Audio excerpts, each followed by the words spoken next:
Welcome to Samba Samba. Enjoy the video. You start inside Photos, select the pictures you want, order them now because that becomes the PDF page sequence. Once done, tap the share icon. This is your action trigger. From the share sheet, scroll to print and tap it. You don't actually need a printer. This opens the printer options screen where you'll see a thumbnail preview. Make sure the preview shows all chosen pages. Now get ready to convert with a simple gesture that creates a PDF. You're on the print preview. Pinch outward on any page thumbnail like you're zooming into it. That instantly generates a PDF preview of all selected photos. Once you see the full screen PDF, tap the share icon again to choose where to save it. You can save to Files, add to Books, or send by mail or messages. Make sure to pick the right folder or app. That determines whether you can find, annotate, or share the PDF later.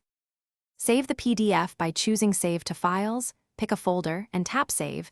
Rename it if you want clearer organization. Once saved, you can open it in Books for quick reading or share directly from the preview via mail or messages.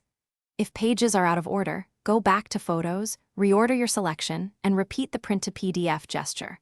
Also make sure iOS is updated, because older versions sometimes change the print interface. If share options are missing, restart the app and try again. Thanks for watching. Consider subscribing if we helped you.